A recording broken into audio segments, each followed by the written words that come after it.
Hello and welcome to my screencast about Google Expeditions. First, what is Google Expeditions? It's a virtual reality teaching tool that allows teachers or leaders to take students or followers on virtual reality field trips around the world or out of this world.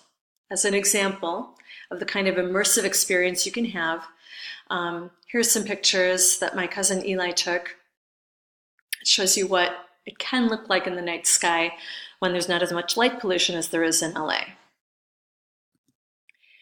But what does this mean for us? We're world languages teachers. We can also use 360-degree photos, our own or someone else's, to take our students anywhere in the world. For example, we can take them to Madrid. If we can't do it in real life, we can take them virtually and show them, for example, the Palacio de Cristal, which is in the Parque del Retiro. So, how does that happen? You need hardware. This is a Google Expeditions kit. You can buy it or put it together on your own. It has to have the tablet and mobile devices that the teachers and the students will use preloaded with the Google Expeditions app. You need a router. That's important. I'll tell you why in a minute. The VR viewers, chargers, and the storage case.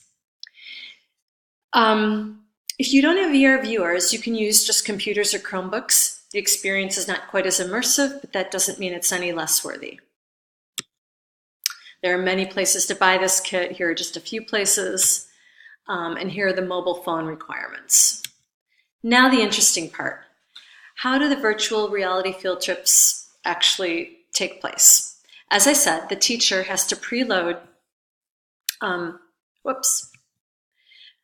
his or her device and also the student devices with the Google Expeditions app. And then you have to download Expeditions. So for example, I downloaded one called Festivals Around the World.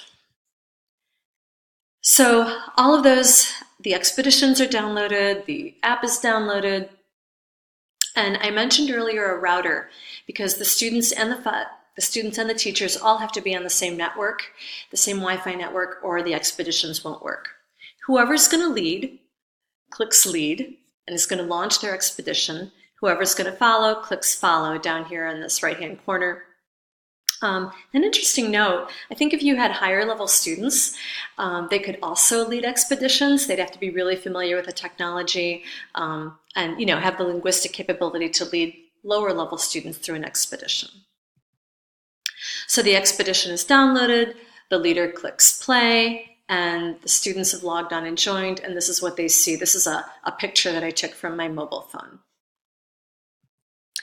So as the expedition takes place, the students can comment on what they're seeing in the target language. The teacher or the leader can track their progress by not losing sight of that smiley face that will show up. The teacher can see what targets Google has set up for the expedition, and again, have the students report on what they're seeing in the target language. And then there's also support available at Google Support.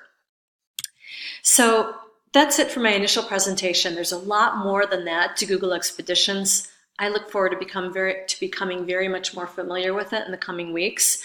I want to thank my sources, and thank you for watching, and I look forward to receiving your feedback.